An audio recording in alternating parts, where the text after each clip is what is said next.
Welcome, welcome, welcome. Welcome one, welcome all. Whether you're listening via radio wave on 97.5 FM, via internet, on the app TuneIn Radio, or via cable Bahamas, channel 951. We appreciate you, and we humbly welcome you to our show.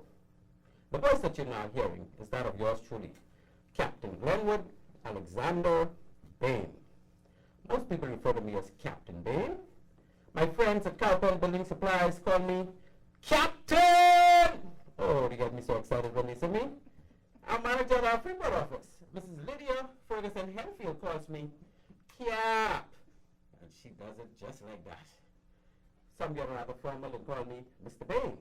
And of course, my family and close friends know me simply as Glenn. But I'm not touchy with how I'm referred to at all. Like my friend Preston used to say back in the day when the girls were calling me, say, call me anything, call me anytime. Just don't call me too late. Right, Press? That's what I'm talking about. This is show number 5, people. So please get comfortable as we are in for a lovely and exciting joy ride tonight. Let's go to our sponsors for the night. One-on-One Pharmacy. Listen, people, you want good treatment when you need medication? Check out my little cousin Shantia here, McBride, and her lovely team at One-on-One Pharmacy. Fill your prescription at the store or send your refills via the online site, oneononepharmacy.com. The 2 locations are East Street South and Charles Sanders Highway. When you walk in, you'll be treated with royalty. Say hello to my good cousin Stephanie. And of course, let them know that Maritime Matters sent you there. And we are also sponsored by Bahamas Maritime Connection. We call it BMC. Hey, that's my company. That's right. We provide a full slate of ISPS maritime security services. That's ISPS Port Facility Security Assessments, Port Facility Security Plans, ISPS Audits, ISPS Training, ISPS Consultancy, and so on and on and on. Once it's ISPS, just give us a call and we'll handle it for you.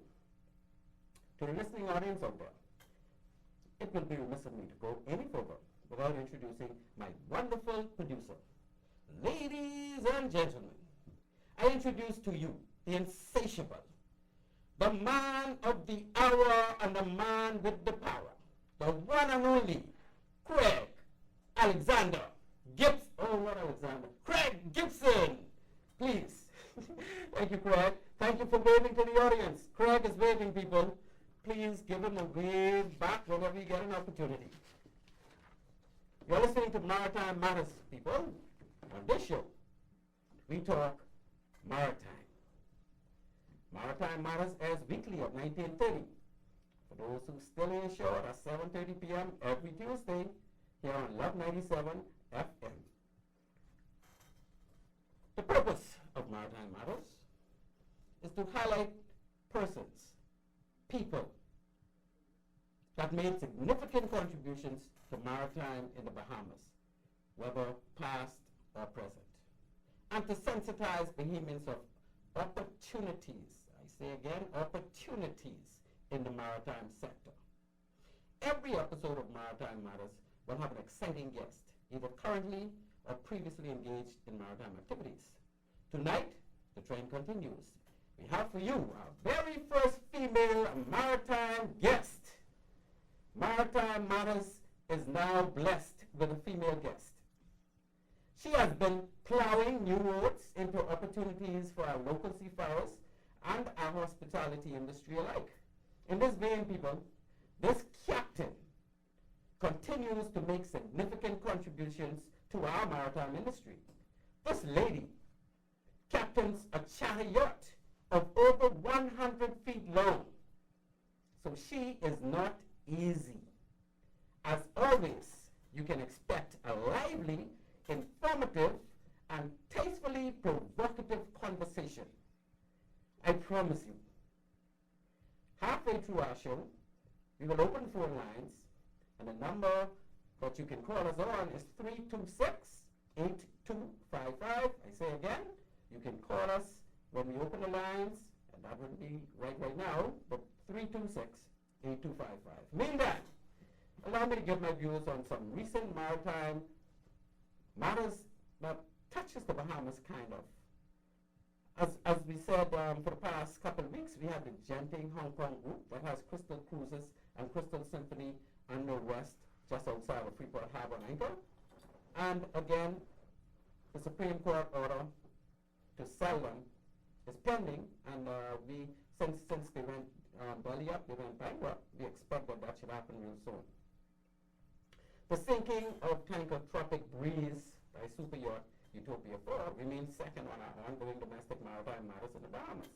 We continue to await completion and release of the investigation report. We know that the U.S. Coast Guard, the Royal Bahamas Defense Force, Port Department, and Bahamas Maritime Authority they were the ones that are really digging into that matter, and I'm sure something will be released for us to hold on to in due course. Thirdly, there's the sinking of that small craft off Florida. It departed Bimini 2.5 days before it sank. There's only one survivor out of 40, so we lost 39 lives. We haven't found them, so I assume, and we can only conclude, that they are no longer alive. Very tragic. We need to avoid these kind of things from happening in our country. Those are lives. They may not be Bahamian. We don't even know, but those are lives. And when we're going to be funding with smuggling or making attempts to get people from one area to the next, we got to make sure safety is paramount. Because in the world of shipping, safety is always first. Last week, we mentioned the Disney Wish. It launched at Meerwerft, which is in Germany, after 10 months of assembling it, and should be commencing service in July. The Wish should maintain a fixed route operating from Cape Canaveral, Nassau, and Castaway Key. So again, we're going to have tremendous benefits from this brand new, spanking Disney Wish cruise ship. And then we get the largest cruise ship ever built, the Wonder of the Seas. It's moving in at 236,000 gross tons. Arrived at Port Everglades last week Monday, she's slated to kick off cruising within the Caribbean region. Note that she was originally built for the Asian market. She's supposed to be home porting in China, but due to COVID-19 shutdowns of the ports in that region, she shifted operations and will now be operating out of Port Everglades. So again, we were blessed with the largest cruise ship ever built, the Wonder of the Seas. So there, current maritime matters in a nutshell. At this point, I once again highlight our 4 maritime standouts of the past, the people that have become household names in their days, and we need to continue to uplift their spirits. First of these giants, my good friend and mentor, Senior Commander Amos Rowe from the Royal Bahamas Defense Force. We called him the Fuhrer. We referred to him as Famous Amos, but he was a household name, and he served his country well. Secondly, we have our first and most ever impacting port controller in the form of another Exumian, Mr. Leon Flowers. Again, Mr. Flowers poured into me when I was sent to the Port Department from the Defense Force some of his knowledge, and the control that he had in the maritime industry in this country is second to none. I mean, we don't have any port controller coming because the things that he did while cruise ships were just coming from what they call dinghy boats today to huge, monstrous, beautiful machines. He was there from day one. He held the hands of some of those cruise ship owners, and he's the only port controller we will probably ever have that can walk into Mickey Harrison's office. Well, he's no longer with us, God bless his soul. He can walk into Mickey Harrison's office unannounced, and Mickey Harrison would call him in no matter what's going on and allow him to partake until he can talk with Mr. Leon Flowers one-on-one. So he had that type of impact.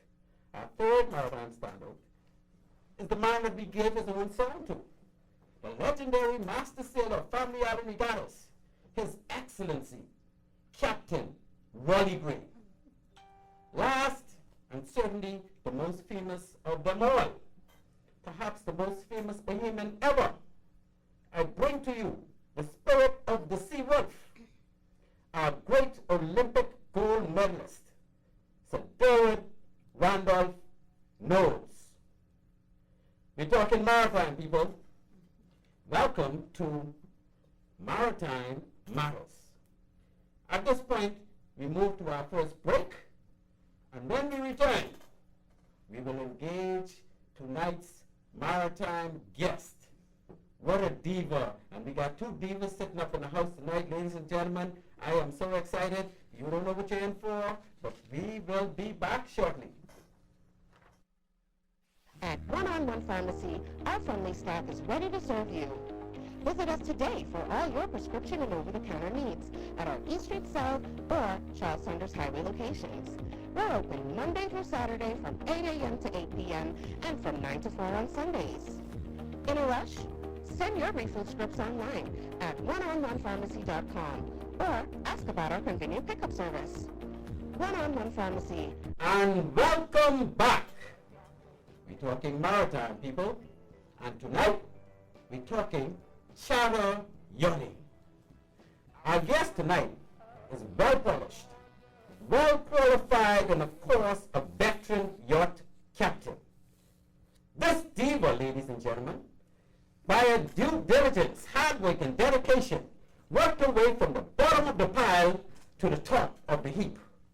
An amazing lady that fits right in as part of the team that continue to revolutionize our maritime industry. This is a sister that has, in true fashion, climbed to the mountaintop. She didn't quite wrestle with the Buddha Dean, but she certainly did chew on the betel nut. So brace yourself for a highly informative and likely provocative maritime discussion.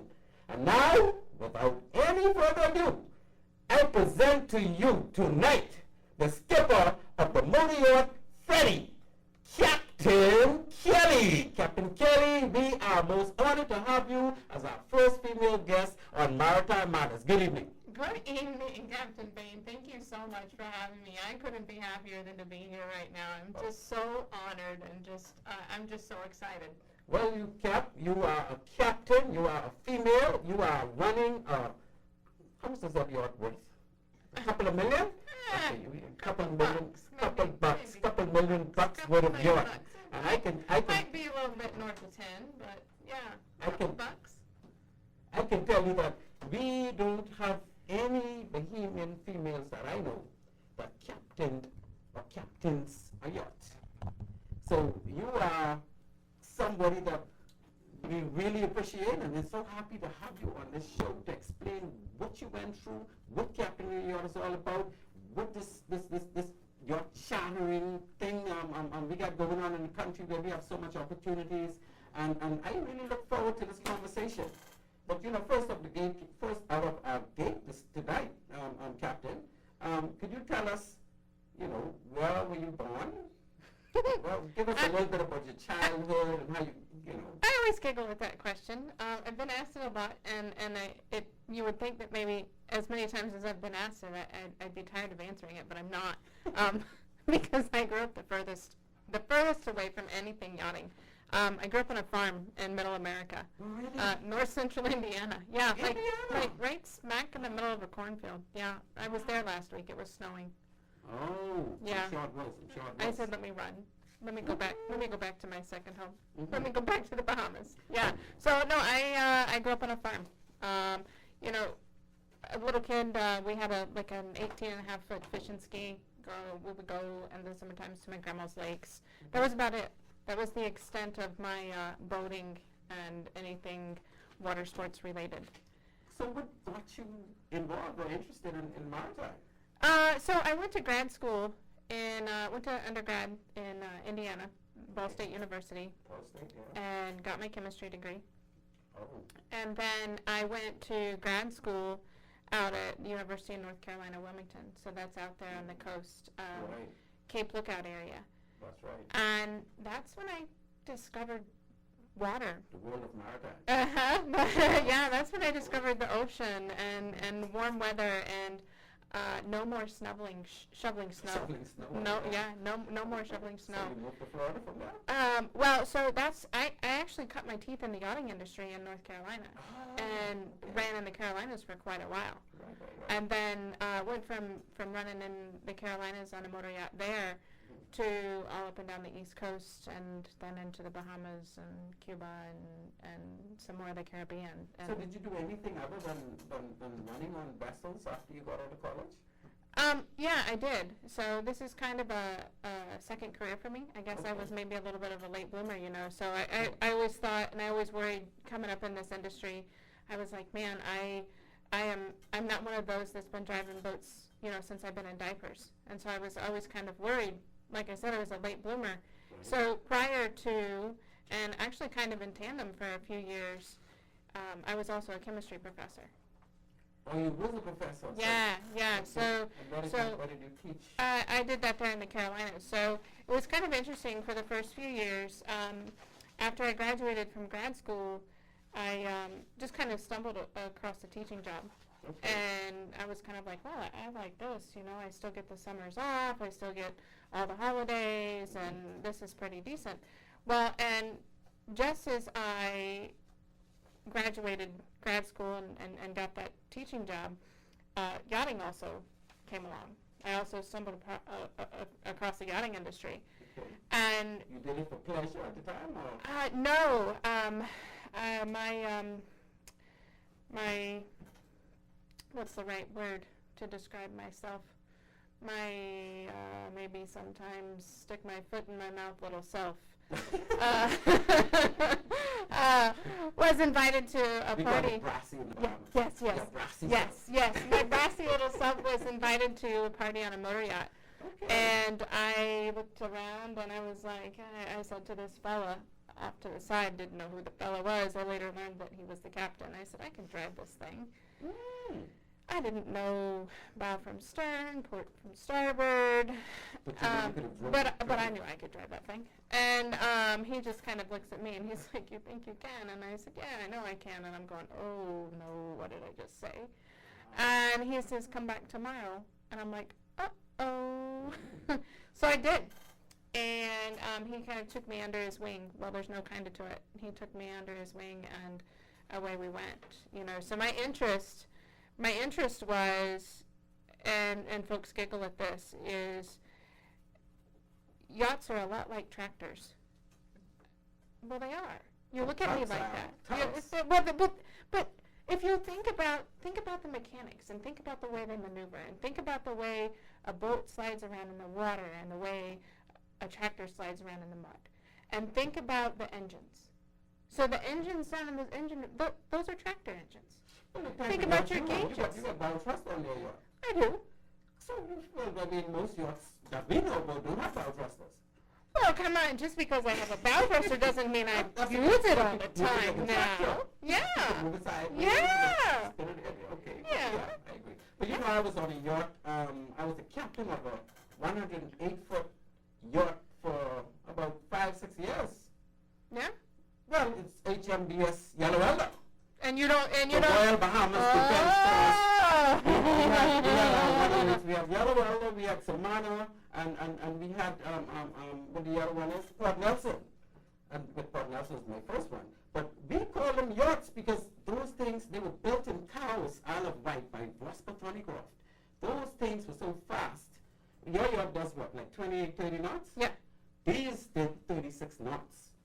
They had three huge GM engines, and we did 30 knots. We made the Bahamas look small after patrolling for a while. We was like, man, we just can go anywhere and anytime and get them in short time. So I was, and they were built like yachts. So Prosper was a yacht building operation.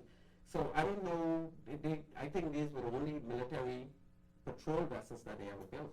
But I can tell you these things were, they were good. So I had some fun on those yachts. But of course,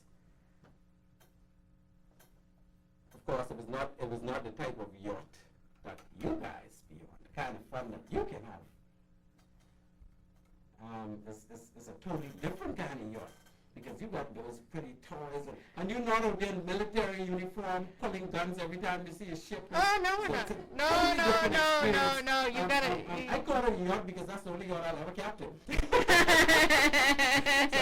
I don't have the type of exposure you would have had, but I really had fun. We call them toys. They were so nice. No, that would have been nice. That would have been nice. No, you're right. The kind of boat that we're on, you got to take your shoes off at the boarding ladder before you ever step on, and you don't dare put a scratch in it anywhere, or you know. Right. And you take care of your guests.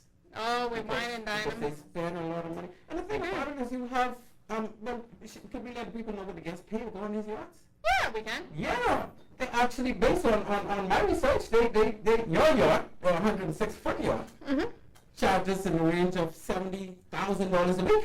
Yeah, a little bit north of that. And you can't carry any more than 12 passengers. Correct. Because we know why. If you carry more than 12, you become a passenger ship on the solar system. Right. You got to do all that other things. Yep. So, you know, if you got a yacht your size, that's what, 106 foot 106 plus, feet. Yep. and you're charging 70,000, and then we got some real large ones, like the one that Jay-Z and Beyonce owns. And we need to let our listening audience know that if you want a week on Jay-Z's yacht, it's over 400 feet long. It's like a mini cruise ship, but you can't carry more than 12 passengers, so it's just you and your family. So you have plenty of money, because for 1 week on Jay-Z's yacht, it costs $4 million per week. So we're not talking chump change here. So you know these yachts are built for fun. They got all the toys that comes along with it. You got the jet skis and You got jet skis, sea bombs, kayaks, paddle boards, fun islands, sometimes sailing dinghies. You've got the tenders, and then you've got the small boats, you've got the slides, you've got snorkel gear, you sometimes have scuba gear. I mean, and the guests are spoiled with these toys, and they can use them whenever they want, and they're all kept in immaculate condition. They are. I can imagine what a cruise on that yacht is like. Oh. Yeah, I had a friend. That's something else. I had a good friend that I graduated with. Unfortunately, he died a few months ago. His name was Peter Patton, Captain Peter Patton. We joined the Defense Force together, and he left before I did, and then he actually captained this mega yacht, or super yacht. And he always went to the land and sea park because he was from Black Point, Exuma. So as a little boy growing up, you know, he would take his skiff in and out of the land and sea park, because, you know, we got counts and stuff dying in the land and sea park. So he would, you know, kind of do that type of thing, and unfortunately, like I say, he passed away. But he was a yacht captain. He was the only yacht captain that I knew personally that used to be on the Defense Force. And you know, so I had an idea what it's like. He and I would talk from time to time. But you are in the middle and the thick of things, and I'll be so happy to have you on the show. Thank you. I'm so glad to be here. You know, and I think you know that I'm very passionate about what I do professionally, and being a female captain, and furthermore about the Bahamians and this country. It's home away from home for me, and it has been for many years. So when you asked me to do this, be a guest on this radio show, I was just tickled pink. I was so excited. So I am so glad to be here. You are probably just as excited as I was, or even more. And I spoke to you once or twice, and I was like, I can't wait to get on this. But, you know, you're so outpouring, and you really know you didn't take any shortcuts to be captain on a yacht. Nope. You know, especially yacht over 100 feet long. No. Let me just lead in now to, while we're talking about yacht chattering, our second diva in the house tonight. Yeah, we got two beautiful ladies, not just one. We got the lovely Terrell Lightburn, who, she's not a captain of a yacht, but she's in charge of dealing with a lot of things to prepare those yachts for their trips, and even going on board those yachts and taking care of the guests. Terrell Lightburn, Miss T, here, welcome to Maritime Matters. Thank you so much, Captain Glenn, for having me. I'm also very excited to be here. Thank you. So how about we talk quickly before we open the lines? How did you get involved in these type charter yachts that are, you know, I mean, so significant in our country? It's not really in our culture, but it's in your. You are one of the people that are bringing this thing to our culture.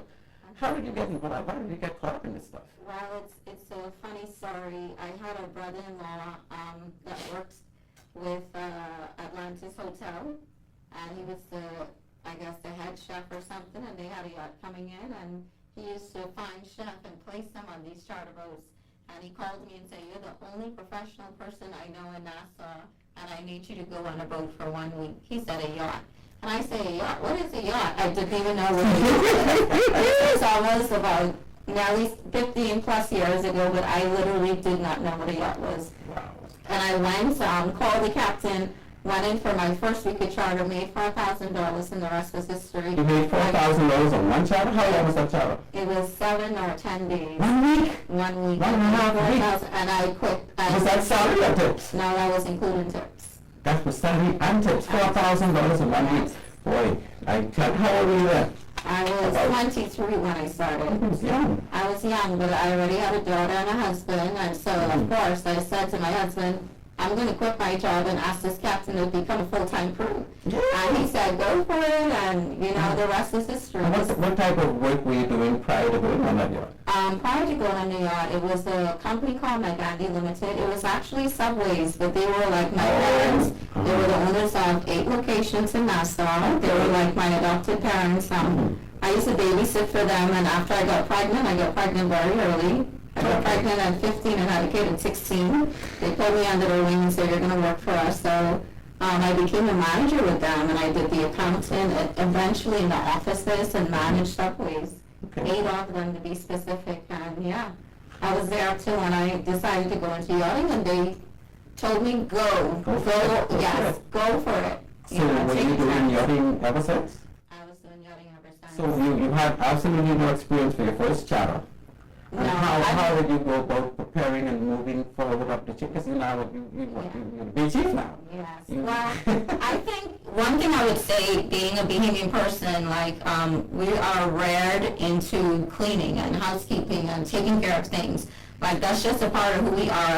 You know that. We used to be back in the day, but we get a little slack now. But I think we still have some left. Yeah. Well, fortunately, I went on that boat, and I was one of the best cleaners they've ever seen. Because my mom just taught me how to do that stuff. So I went on as I was number 5 girl there on that boat. So I was literally just in for that charter to assist. Okay. So, And when I went into the full-time side of it, I went in from the bottom up. I was a housekeeper. I was an ironing girl, literally, when I started. so are there such opportunities for other Bahamian females perhaps to do that type of thing on yachts in the Bahamas? Absolutely. It's a lot of opportunities for, not only Bahamian females, but every single capacity. However, I would say the training side of things, you just can't jump on a yacht. And I was a person that was a little bit, I wouldn't say polished, but I had a lot of common sense, and I had that want to get up and go kind of thing. I had a kid. I was focused. So it was an easy fit for you? It was an easy fit for me. I was like, I understood at 23 that this is an opportunity that is not going to slip up my finger. Wow. So, that's the difference. I just feel like a lot of times, if something comes our way, we don't really understand it until it's gone or too late. So how do we compare somebody like you in your early 20s going to work on a yacht with the person that is working for Bahama or Atlantis, cleaning rooms and taking care of people? Is there a significant difference between those 2 scenarios? Absolutely. I feel like on a yacht, you have to have that mindset. You're not just going in there. It's almost like you have to, first of all, be invisible. You have to have that etiquette. You have to have common sense. You have to know how to work with people, get along with people. It's so many differences, because going in a hotel, you go and do what you have to do and you leave.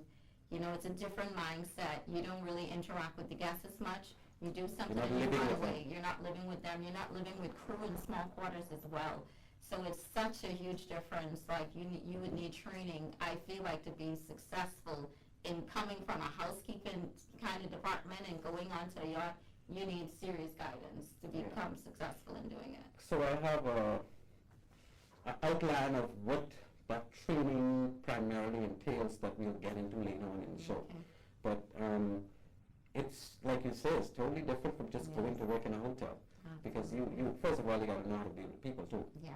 And you got to understand that that person is the person that is responsible for your success, for you making even that one voyage work. Yes, that's right. And you have to you have to be a understand. part of the Yes. team. If somebody asks you to mix them a drink, you don't just say, There you go. let me get you a bartender. Exactly. No, you go and you pretend and you can get a bartender if you find him, but you should be able to mix that drink. Because the Absolutely. bartender may not be available at that moment. Yes, and that's another thing I want to throw in there about, somebody coming from a hotel opposed to a stewardess on a yacht. We are well-rounded, so we know how to mix drinks, we know how to do silver service, we know how to probably do the accounts, we know how to do the laundry, the beds, every single area. You are a specialist, floral arrangement, table decor, event decorating, menus.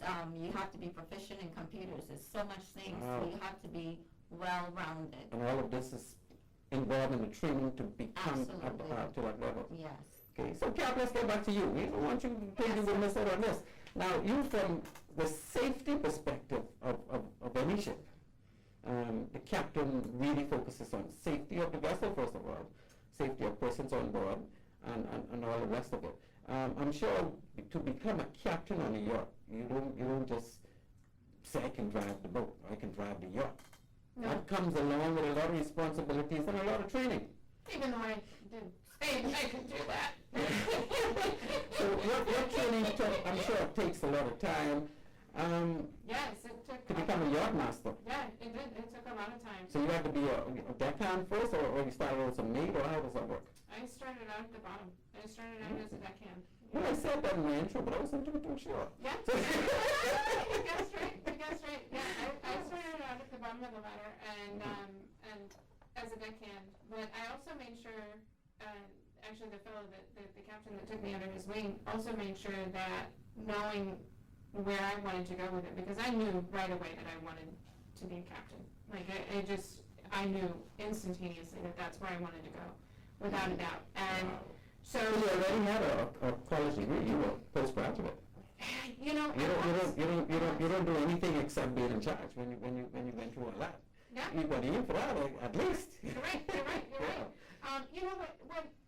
And I did both simultaneously for a while, because if you think about the schedule of being a professor, I'm off in the summers, I'm off on vacations. So whenever the charter boats are busy, You get on board. was when I was off from teaching. That's right.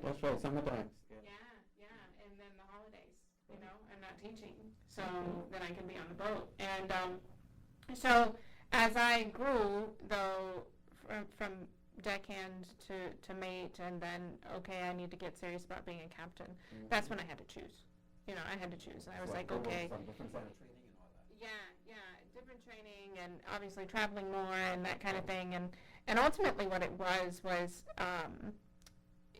being a captain, every day is different. I learn every single day, and there's always a new challenge. And with teaching, although it was very rewarding for myself, I just kind of felt like I wasn't learning as much anymore. And yachting for me checks all the boxes.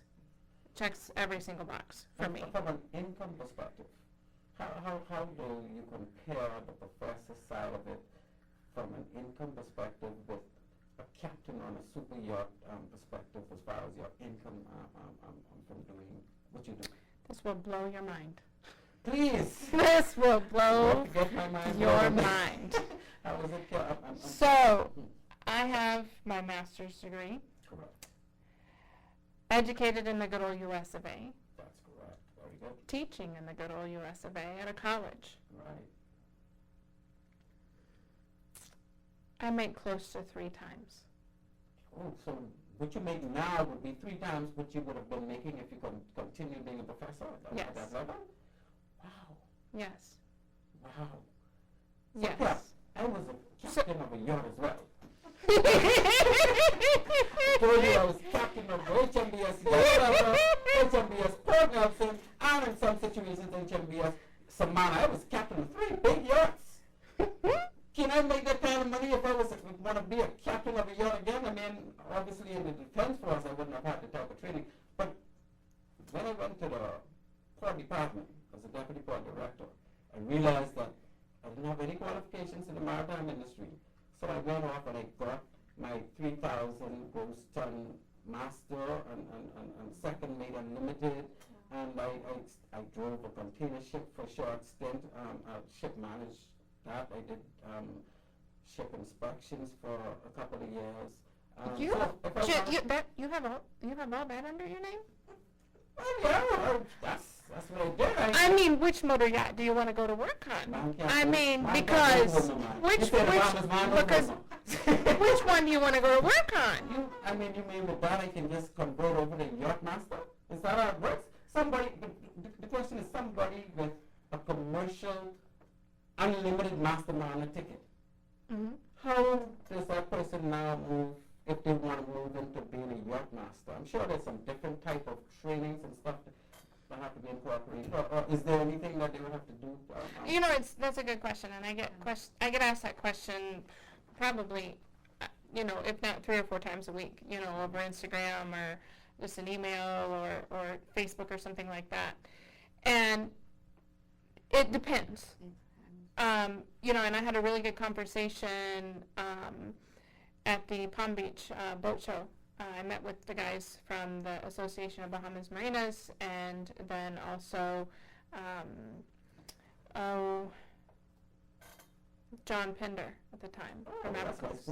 Yeah, and we were talking about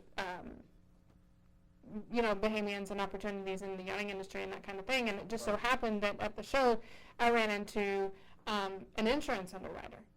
And I actually was talking to her about a friend of mine who is in the Defense Force, who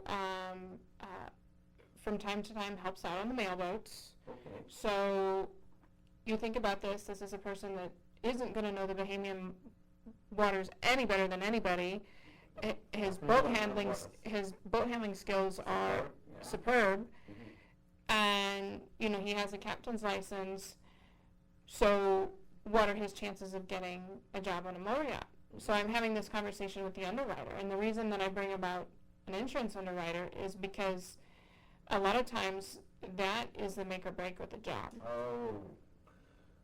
Yes. So, but obviously the Defense Force person may not have the commercial tickets, but when you have somebody like, for example, we have some mailboats that goes into the U.S. and they require a captain to have either an air coastal ticket that's good for 3,000 gross, or we have, like Marine Tankers has quite a few captains, quite a few from the Bahamians, and they basically get their license through the commercial, basically all of what STCW require for them to get a license for a tanker. With that person being already qualified to drive tankers, moving into being, because these guys make about $55,000 a year. So if they could triple or quadruple their salary, well, maybe not quadruple, if they could triple their salary, I'm sure this is an avenue that they would want to look into. Yes, yeah. So what that's going to be, what it boils down to is if you have a license, a mariner license, and you also have the CV, the resume, to back it up, and that underwriter will approve you. You can get a job. Yeah. Beautiful.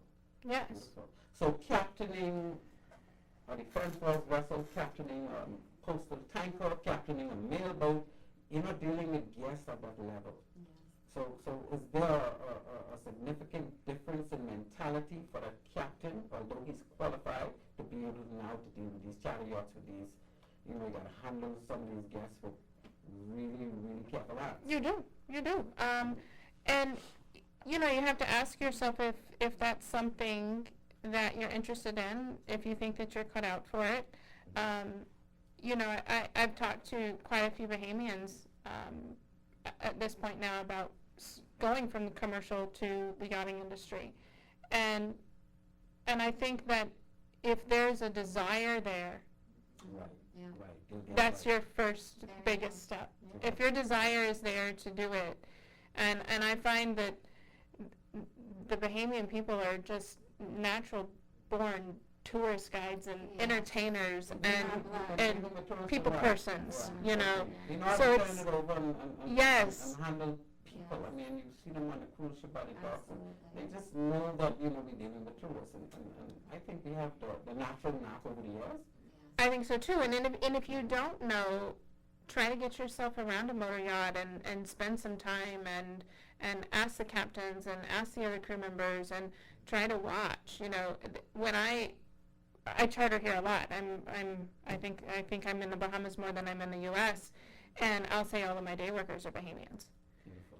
And that's one thing I'm very adamant about, that if we're going to be in this country and ultimately I'm putting a roof over my head back in the U.S. because I'm making money here in Bahamian waters, that I'm going to support the local economy.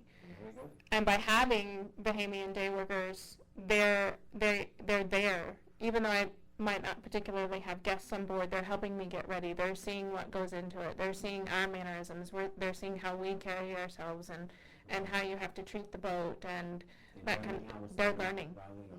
Yes, exactly. Very good. Well, Cap, we got the lines all lit up. I think we better open the phone lines. So let me, Mr. Producer, which line? Number one? Line number one. Good evening. This is Maritime Matters. We got Captain Kelly, and we got the lovely Terrell Lightburn. Please. God bless you. Good evening, Captain Bain. Hey, Jerome. Good evening to you, sir. How are you doing? Man, let me tell you something. With these lovely ladies in the house, I have never had a show feeling so good. I'm just feeling groovy tonight, JT. I'm feeling groovy, man. Yeah, so which, you want to speak with my captain? You want to speak yes, with... I'll make it quickly, very quickly as well. Yes, please. Good evening, Captain Kelly. How do you do? I'm well. Thanks for asking. And yourself? Pretty good, thanks. Is it Mrs. Lightburn? Miss Yes, just call me T. T. Yeah. Terrell Lightburn. Let's call it T. You know, I'm enjoying the show, but I'm actually crying right now as I'm listening. And that being Captain Kelly, I'm 58 years old now, and I've always loved the sea. So much so that Captain Bain was my trainer 12 years ago when I became the first Bahamian who was blind to drive a boat anywhere in the Bahamas. And the reason I'm crying right now is because the love for the sea is rising up so strong in me right now as you folks are talking, that it hurts my heart that I could not have gotten into boating to the extent that you're talking. I've always wanted that experience. I love people. I love adventure. I love boating. Captain Bain can tell you. We had a lot of fun 12 years ago, but I wanted to ask you some questions, generally for clarity's sake and information's sake. On a boat, on a yacht of the size and category that you captain, what is the crew complement like, and what is the salary scale like from the deckhand all the way to the captain? Because I can imagine there are a lot of Bahamians now who may be listening, who I certainly would want to introduce to an opportunity like this. And that leads me to my hopefully last question to you, Captain Kelly. How can one indeed get in touch with you for training or experience or introduction, etc., etc.? Those are my questions for you and then for Mrs. T. What has been first of all, how many years as well Captain Kelly have you been a captain? And for you and T, how many years have you been working on a yacht? And wow, from virtually dollars a week, $200-300 a week to $4,000 a week. That's an interesting salary and job improvement there. Yeah. But I wanted to ask one of those questions, Captain Bain, so I can give them to you and all of you and your guests. Thank you very much, Jerome. I would certainly... As I do go, I'll encourage any Bahamians who are listening, please, my fellow brothers and sisters, if you have a passion for the sea, please, go out there, learn the craft, find people from whom you can get the experience. Again, I'm a Bahamian who's blind. I cannot captain a yacht. But in that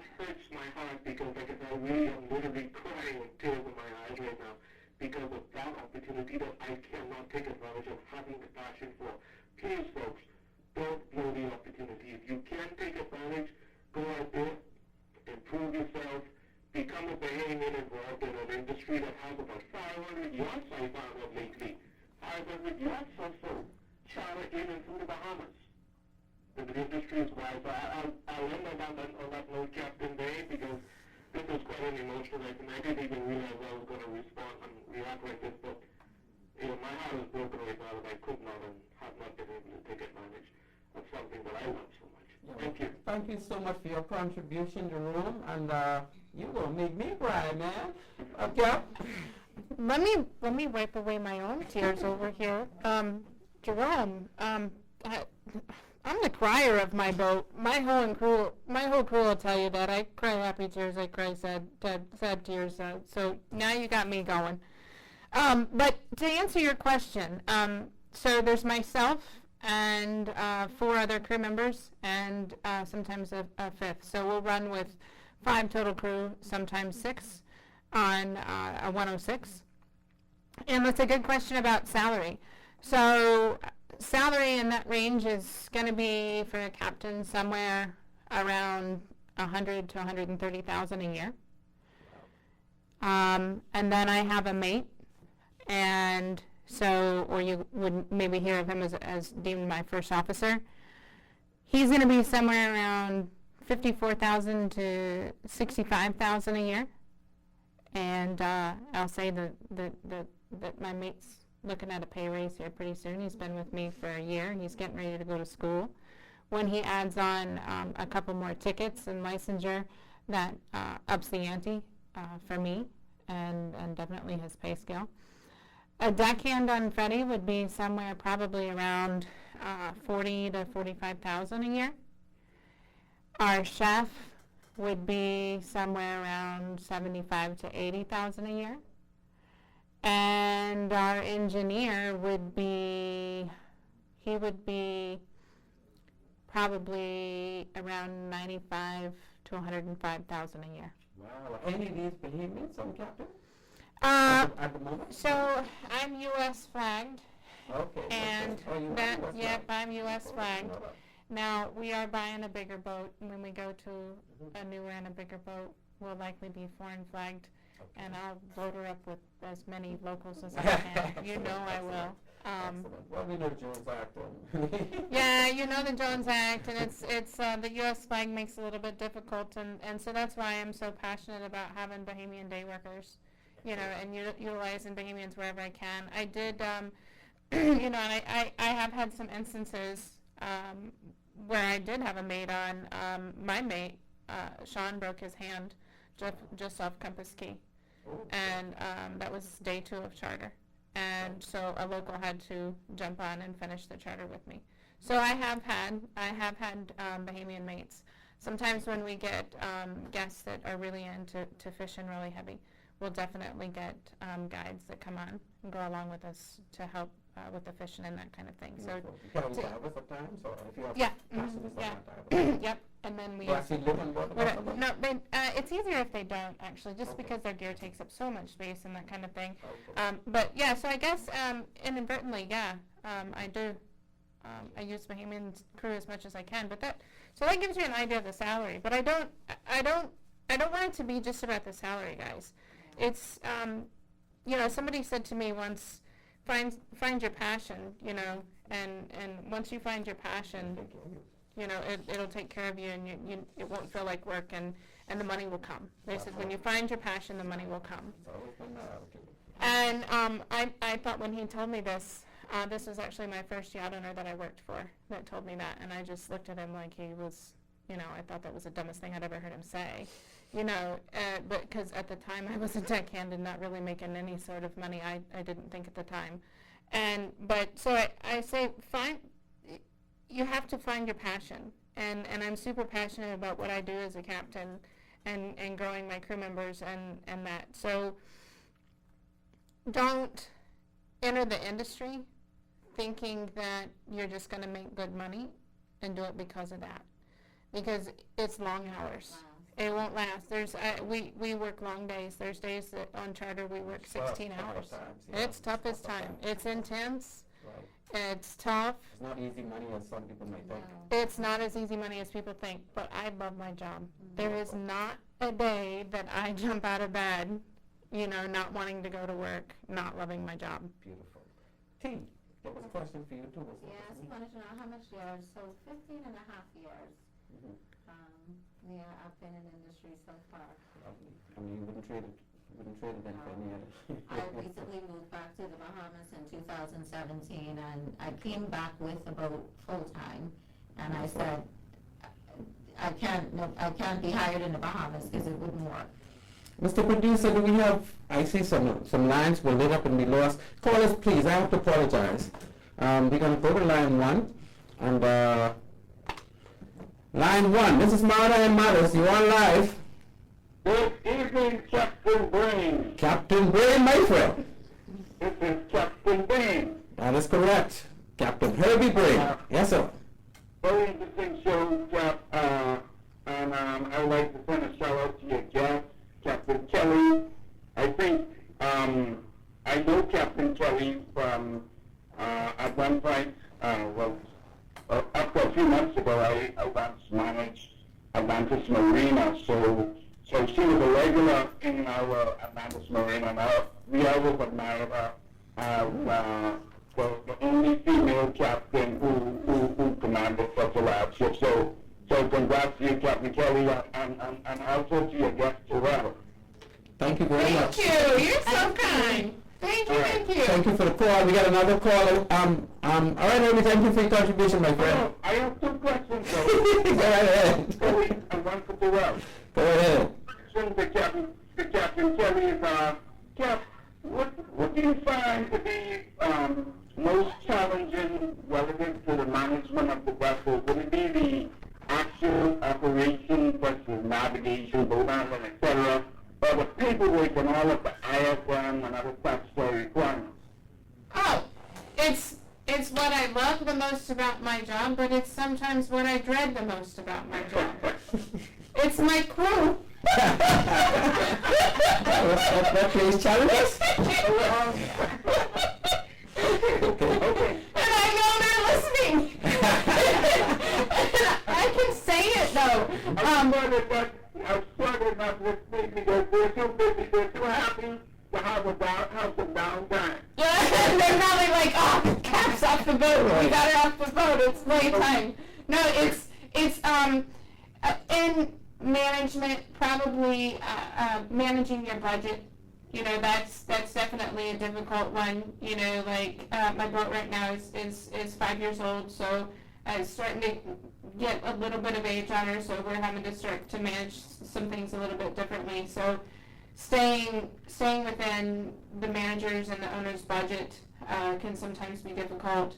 Managing sometimes crew can sometimes be difficult, but I'd have to say that's probably the best part of my job is my crew. I have such an awesome crew right now. I have got to be the most well cared for and spoiled captain on the face of this planet. That's why they're listening, I guess, right? But no, really, I do. And but sometimes crew can also be the toughest. You think about it, we live together, we work together, we play together, we sleep together. I mean, it's just, we're together all of the time. But that crew and sometimes the money management end of things. So the navigation and stuff ain't no big deal. No, but I will say, I love every time I get to go to a new area. So, for myself, on a very personal, professional level for myself, what I find most rewarding and most challenging is when I get to go into an area of new navigation or something that might be a little bit tougher, or the weather conditions just aren't ideal. That's What's the drop of your yacht? almost 7 feet. About 7. Oh, that's Yeah. my yacht was almost the same thing. Yeah. 7 feet. And then you're infringing on my time now. We're waiting on you to ask Terrell a question because we got another caller waiting on the line. I got one question for Terrell, and just a quick one. Terrell, what has been your biggest challenge that you had to overcome as you made the transition through your career? Was it the requisite training that was required, or was it the attitude adjustments relative to the various cultures and diverse and the diversity that the yacht crew brings? I'll hang up and I'll wait on your response. Thank you very much, Cap. Interesting show. Great, and congratulations again to your guest. Thank you, sir. Thank you for your contribution. That's a good question. So this is going to sound strange because I am Bahamian and there's so many yachts in the Bahamas. But my biggest challenge through my career was actually being hired in the Bahamas. Wow. I had to fly out to get jobs. Even on my time off, it was hard to find things to do. And as a result, I ended up working around the world, the Middle East, Europe, Mediterranean. I mean, I ended up all around the world because I couldn't find a job in my own country. Is that changing, Terrell? Absolutely. It's so much changing. And plus, it wasn't diversity in my days. I did, on this side of the world, I would say that I experienced a lot of racism in my early days. On the other side of the world, nobody cares. Wow. You know, you're just another crew member. That's right. So I would say that it was very challenging for me in that regard, but it is changing. You know, you see so much diversity now, 15 and a half years later, and I'm proud. I'm proud to be a part of that change. I'm so proud of you, Terrell. Thank you very much. Let me just go to this other caller. Calling live on Maritime Matters. Hello. Yeah, man, well, I'm surprised. I still on with myself, but I don't want to speak what it is, but first of all, let me make this short and sweet. Appreciate it. I would love to salute both females. Yes, sir. On your profile. Because Thank when you. I was doing my captainship of the 94th Harper's of Mississippi submarine, the Nautilus. Oh, the Nautilus. I remember Nautilus. Yeah, Right. the first in Africa on the 150-foot backhoe bar. Probably around your time when you were at the port. That is correct. I remember the Nautilus very well. We came to inspect every now and then, but we didn't know what we was looking for. We had the backhoe bar. I went to the backhoe bar right after that. Yes, sir. Yeah. And I really, really, really am excited to be supposed to be treated. Because you know the ladies in the capacities of what used to be like concierge and stuff like that and all that stuff. But Captain K, my name for tonight is Special King. Yes, yes. And I really, really would love to commend those ladies.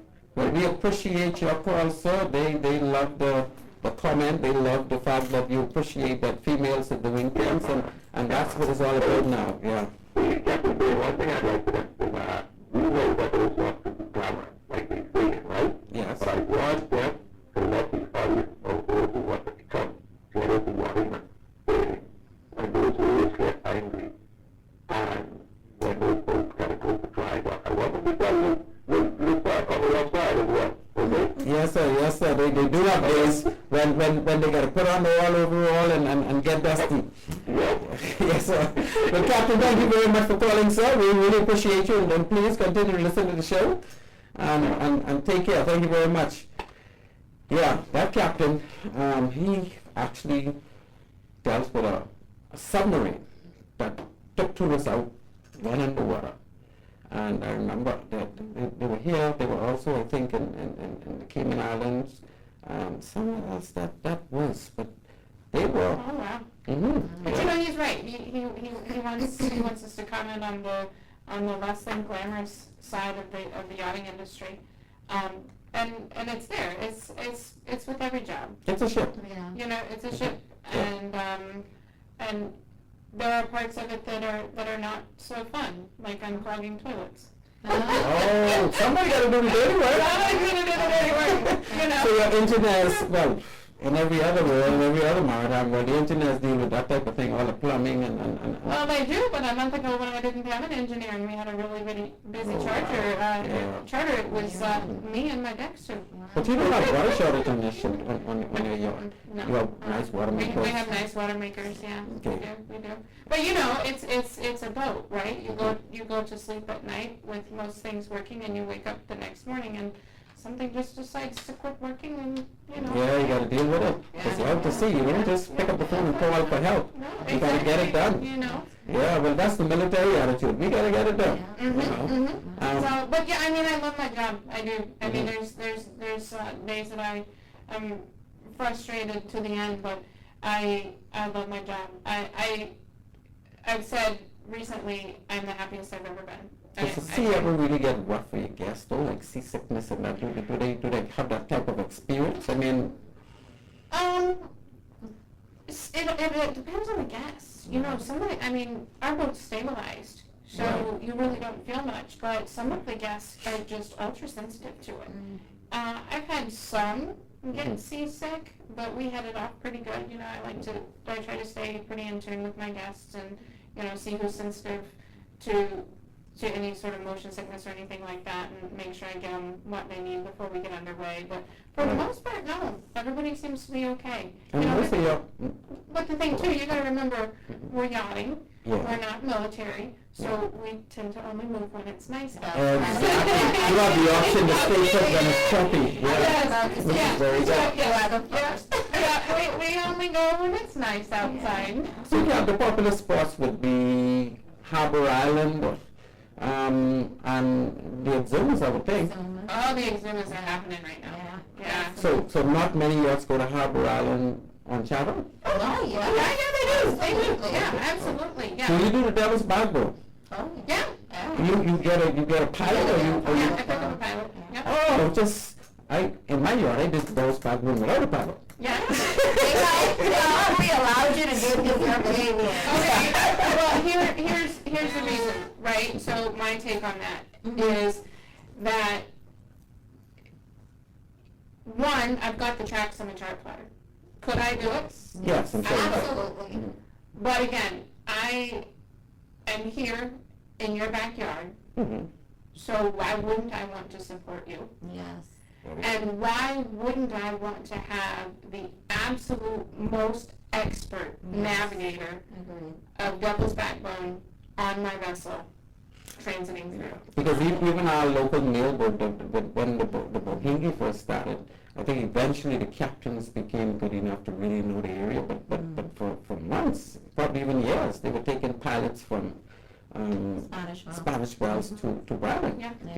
because of the Devil's Backbone, those heads and recent. Yeah, I think it's just the prudent thing to do. And then what if something happens? What if you're in the middle of a backbone and you lose an engine, you lose both engines, or something? You just never know. You got to You need prepare that for the worst, expert, right? yeah. You need that expert. And but not only that, it's also supporting, again, the local Yeah, economy. the local Right. economy, exactly. So we get the big question, Cap. Look like we got a call on the line. Is that a call on line one? Can I say something quickly? We gotta give a shout out. Go ahead. Yeah. Caller, you on line one. Maritime Matters. Hello. Good afternoon. Good evening to you. Yes, I just want to make one comment. The captain is a very smart lady, but Woody knows the Devil's Backbone more than anybody. Normally wreck their vessels in the back there. So continue using Woody. Thank you, buddy.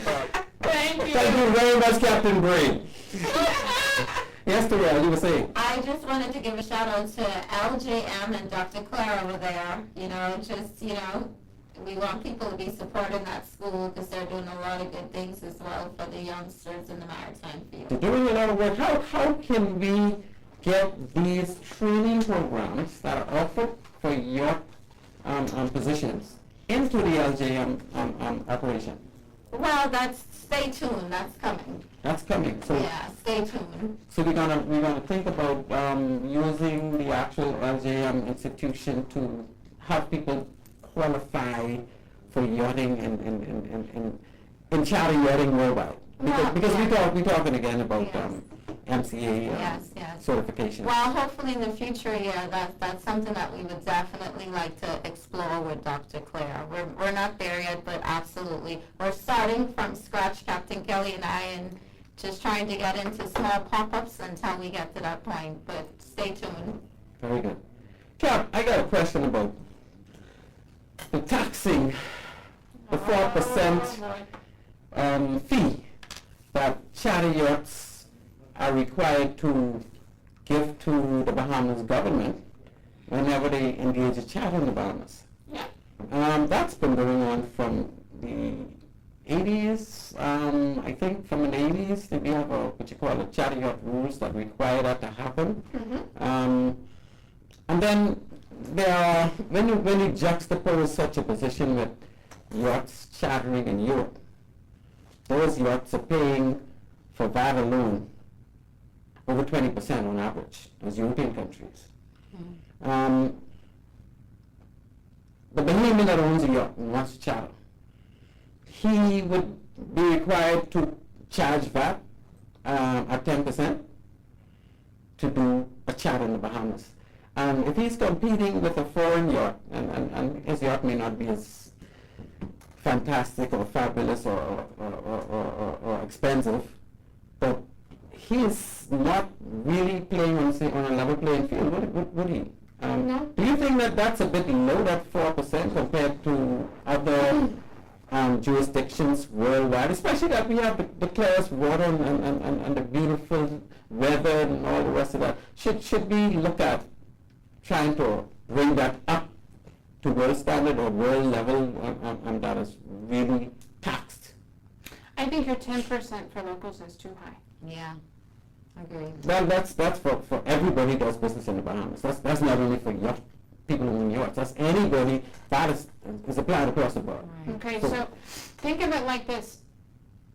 If what we know, when I say we, the foreign charter boats know as our 4% charter tax, you increase that to 10%, you're going to chase us away. Yeah. But they're not chased away in Europe. They're paying 20%. Why would they be chased away in the Bahamas if you move to 10%? That's a pretty drastic increase for what? Yeah, but they're paying it when they go to Europe, but without having a second thought. What's the cost of provisioning? What's the cost of fuel? What's the cost Well, of they can provision in the U.S. to do a charter in the Bahamas. They don't have to provision in the... Not necessarily. They can if they choose to. Wait a minute, I'm getting Yeah. ready to do 4 Yeah. back-to-back charters. I've only got space for probably 1.5 charters. Yes. Yeah, but how, if you choose to provision in the Bahamas, you can, but you can also choose to go to Miami, provision, and come back. You're not that far from Miami. No, I can't. Would I want to take Freddy back Yeah, in it's between a lot of charters to fuel. provision? No, no. I'd gobble up a lot in expensive. fuel. Yeah. Lose a lot of money. So yeah, when I have to do back-to-back charters, I wind up provisioning over here. Yeah. So when you want to increase that cost and you say level the playing field for what's going on over in Europe, so ask yourself, what's the cost of provisioning? What's the cost of fuel? What's the cost of crew? What's the cost of maintenance over in Europe? Right. In comparison to in the Bahamas, where everything is really high. But not only that, here's what I want you to think about. Caller, Let's not- we're coming to you in a minute, caller. We just want to finish this part and come to Yeah, you. think about this. If you raise that 4% to 10%, Right. and you know how many motor yachts are in your backyard, let me just give you some quick numbers. Let's say you've got a motor yacht that charters for $100,000 a week. Which is a common figure for chartering now. 35% of that Mm-hmm. is added on top, which is going to be $35,000. Right. That is your provisioning allowance. Mm-hmm. That's APA, so that's food, fuel, beverages, Everything. flowers, everything that gets dumped back into the Bahamian economy. But this.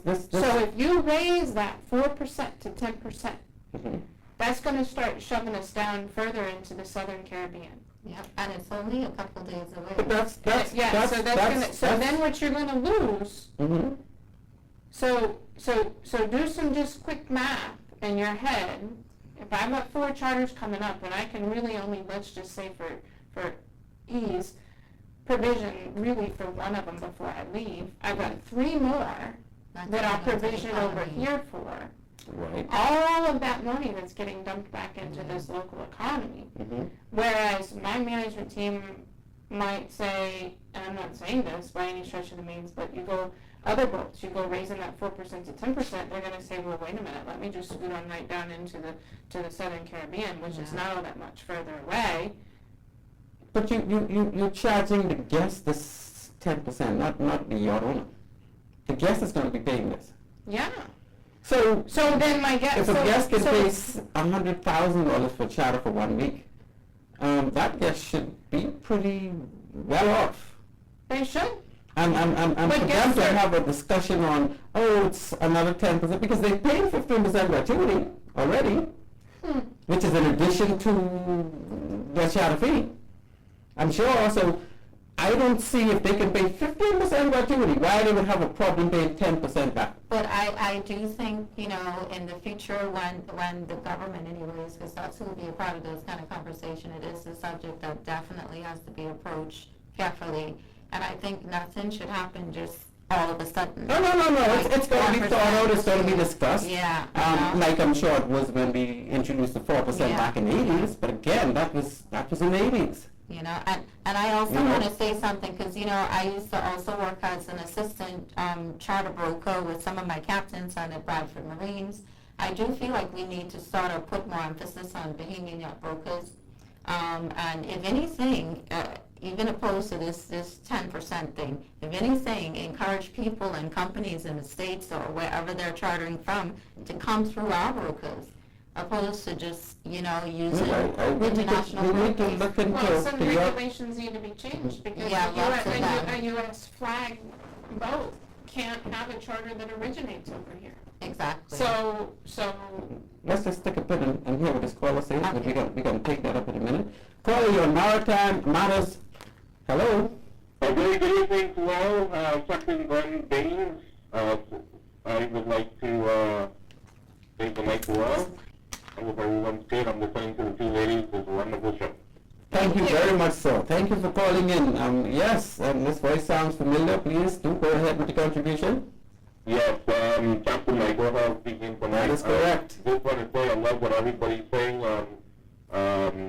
But I just, you know, hail the two females there, especially with my turn and your captain there. You know, I just wanted to quickly say that it's so important for the Bahamians to listen to the show, to pay attention to some of the important things that these ladies have said tonight. It's so important for the future of the Bahamas. You know, we live in a body of water, open water. I would say that the majority of Bahamians who live in the Bahamas would appreciate that we live in one of the most beautiful places in the world. Oh, definitely, my friend. by Oh, far, definitely. by far. Yeah, Mike. Well, thank you very much, Mike, for making that contribution. And now that you said that, I just want to spin off into another area.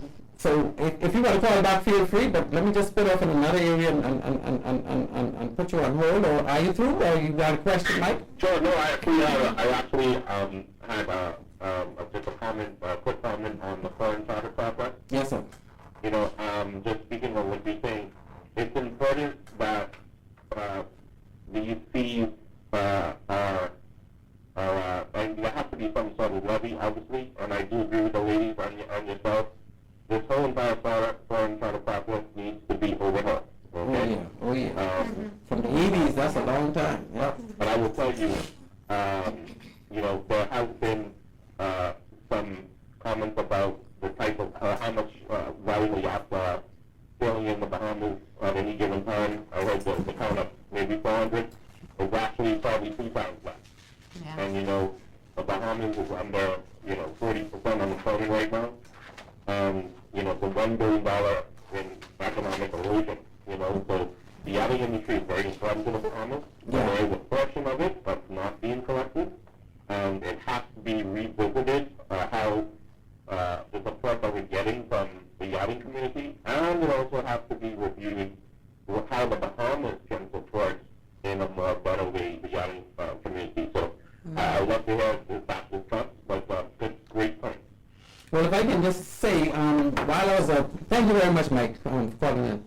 While I was at the Port Department as the Deputy Port Controller, my job, well, Harvey Sweeting at the time was the Port Controller. He laid it on me to chase up the charter yacht fees. It's 4% for every charter, plus if they're doing any diving on board, it's an additional $50 per diving equipment, right? And I started to chase it up, and I did it in a way that I started to get the Marines to report to me every time a new ship comes in. I had this book called a CDI guide. I don't know if it still exists. It listed all the vessels that chartered in this region. And so what I do is I check off against the CDI guide all of the vessels that are coming into our marinas. We knew at the time that there were a lot of vessels going into the Land and Sea Park and not paying the fee.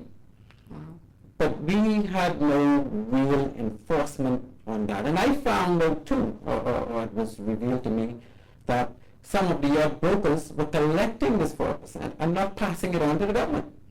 They were in Florida. Mm-hmm. Wow. They were collecting the 4% every charter, Yeah. Mm-hmm. and they were banking it. Mm-hmm. So I don't know if that's still going on. I wouldn't be surprised if it is. Yeah.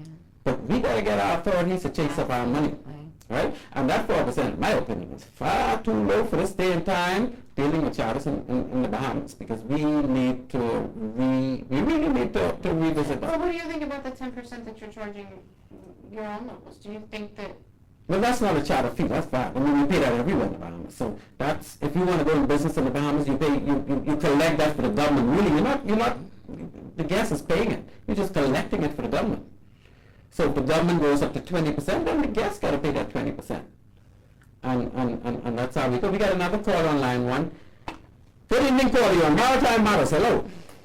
Good night, good night. Good night, sir. Shawnee? Good night, sir. Go right ahead. Hello. This is Shawnee. I just called in to say hi. Hey, Shawnee, how you doing, man? I'm good.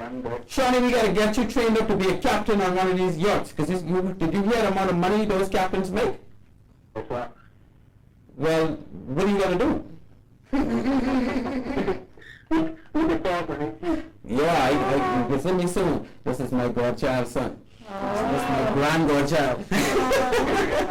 Okay, Shawnee, thanks for calling in and tell everybody hello from me, my friend. What's up? Yeah. So here, okay, that's it. No more calls on the line, so I could ask my next question. Okay. You're getting tired of my questions. No. Mike said, when he called, that we got some pretty waters. Cap, you know, because you've been sailing other places. Oh my gosh. I know because, I've circumnavigated this Bahamas for 13 years as a seagoing captain. Mm-hmm. I'm in areas like the Ragged Island chain and Beautiful. Conception, places where people don't normally go, right? So I know the beauty. Now, we got these nice yachts coming here, and they're going into our land and sea park where counts are dying from old age. And my question is, do these yachts have holding tanks for sewage? They do. All of them? They should. They should. They should. They should. They should. And in most cases, they do. And they do. Yes. Okay.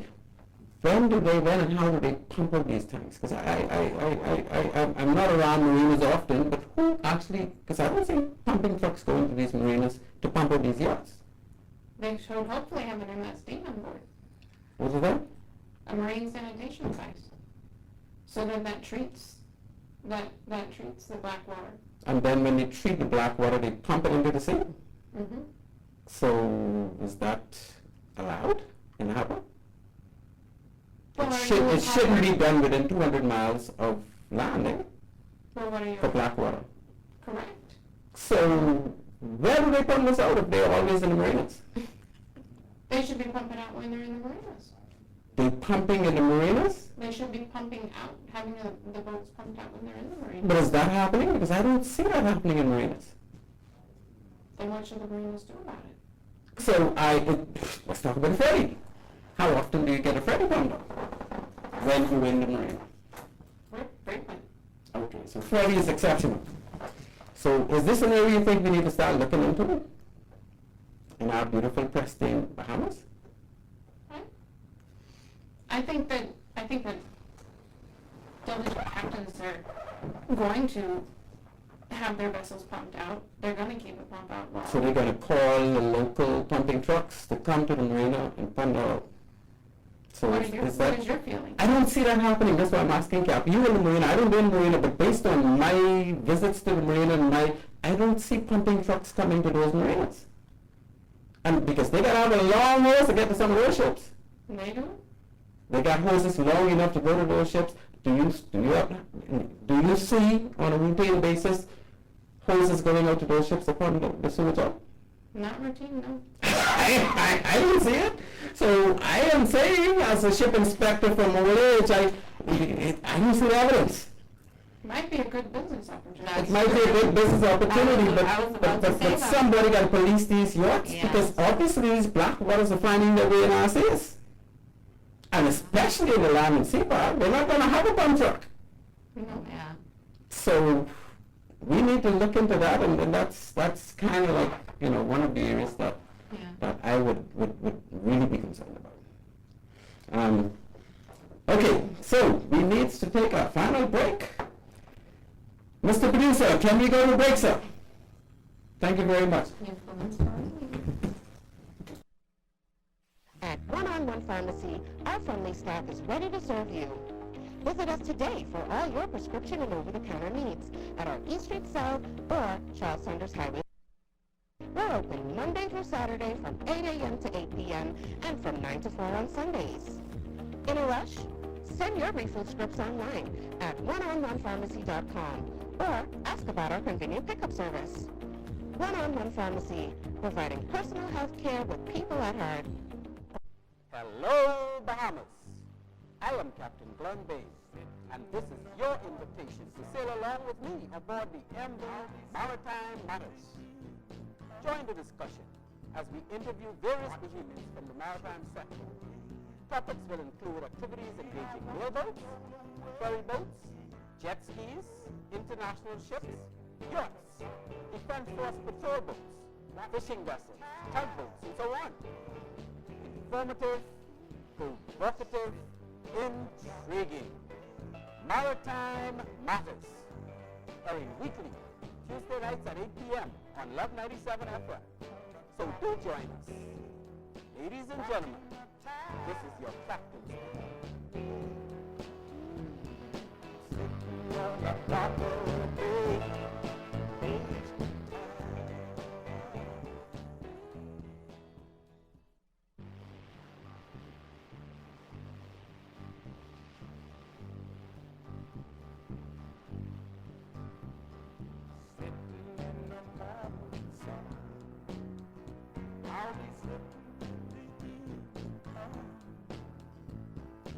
Watching the ships roll in, and I watch them roll away.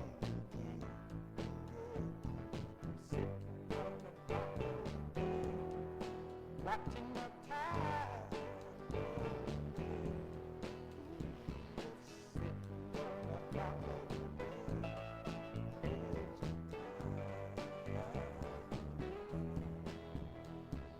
Ladies and gentlemen, welcome back to Maritime Matters. And tonight, we have two lovely divas of the sea. We have the great Captain Kelly of the motor yacht, the Chatters. It's over 106 feet plus long. The Chatters for over $70,000 a week. Captain Kelly, she's again worked her way all the way from the bottom all the way to the top. And she's with us tonight. And again, we have the lovely Terrell Lightburn. She said, call her T. Have a cup of tea. Call me T. And that's what I call her, T. And she has been working on yachts for the most part of her adult life, and she's been really racking up some bucks. She has gotten the $1 million. Well, oh, she's 1,000, as she told me. She's 1,000. So, ladies, welcome back to the show. I think, there's a lot of opportunities here in this yacht world and for Bahamians. And really, can we just, you had a pop-up, what was it? Pop-up show, pop-up? Yes, we had an intro to super yachting. That's what we want to call it because we do want to bring awareness to the Bahamian population as a whole. I mean, there are a lot of people in commercial maritime, but when it relates to private and charter yachting, it's not. So it's really to educate, to spark interest, for people to start asking questions, and hopefully the youngsters to say, hey, how do I do this? To see the opportunity. Yeah. There's tremendous opportunity in the yachting industry, and it's right here in your backyard. And I've been, like I said, been passionate about it for the years that I've been coming to the Bahamas, that more and more Bahamians get involved in this industry, because it really can be life-changing in so many ways, because not only is being at sea so rewarding, and intrinsically it's such a rewarding career, but let's just be honest, financially, Yeah. it could be life-changing That's right. for Bahamians. I agree. Beautiful. So the people that we have working in the hotels, for example, I know they need an attitude adjustment in some Yeah. cases, but a lot of them are good around tourists, as we said. Would those people be ideal to move? Because we're talking about as a stew. We call it steward stew. Yeah. As a stew, your starting salary based on what I've seen online is $42,000 a year. And this, Yeah. I don't know if this includes tips. It didn't say that. With the 15% activities are almost a given. So they can make a lot more money on these yachts than they make on hotels, doing the same exact thing. Wow. The one thing I wanted to say though, and you were talking about it at the beginning, bringing up the folks in the hotel industry, and yes, the hotel industry is different from the yachting industry, but from the hiring perspective, as the captain and who's going to be onboarding stewards and maids and engineers and chefs, it's not so much your skill set that I'm looking for. Yeah. Skill can be taught. Yes. Attitude It's everything. and work ethic Oh my God. and drive Yes. cannot be taught. Yeah. If you've got that, You got a shot. you've got a shot in this industry. Mhm. A big shot in Absolutely. this industry. You can always do the training, but So don't think that you have to have a hotel background, that you Yeah. have to have a hospitality background. For Pete's sake, my background is in corn and soybeans and horses. Yes. Mine's So, the sandwiches. yours is in sandwiches. Sandwiches. I was the sandwich artist. You know, if you've got that work ethic, Yeah. bring it, You could do it. because the rest can be taught. Absolutely. And I do think as well, people coming in, you have to be able to take a back seat as well. I do believe that. You have to come into the industry and understand that it's not about you. Obviously, we talked about the long hours. And you also have to be a sponge. You can't be a know-it-all. You have to come into the situation, humble yourself, and learn. I remember coming onto the industry, and every single thing people was willing to show me, I took it in. I was just like, Yes. just show me, teach me. I wanted to know everything, and it helps you to go. eagerness to Yeah, learn. you go faster. And like Captain Kelly said, With a can-do you attitude. do something that you like and it becomes Yes. something you want to do. Absolutely. Yeah. Okay, ladies. Oh man, you made my show tonight. You made the Bahamas. I'm sure a lot of people were so happy that they tuned in. We're Our done? show I comes thought to we a had another close. hour. I hope we had another 2 hours. Our show is coming to a close. I want to mention my sponsor for the last time. We got One-on-One Pharmacy. My great cousin Stephanie and her daughter Shantia Hill McBride. You walk into One-on-One Pharmacy, they're going to treat you with royalty. You're going to feel nice and warm. And then we got Bahamas Maritime Connection. That's us. That's me. We do all things maritime, ISPS, the whole slate of stuff. And so again, thank you for coming on to the show tonight. And I think we got another one coming up soon enough because this is not done here. Yes, we have And to keep going. I want to bring you ladies on, and we can probably one by one, we can talk more about the stew, we can talk a little bit more about the captain side, and we can make our show another, enlightening, especially when it comes to opportunities for women. So thank you very much. Good night, Bahamas. Maritime Matters. We're out.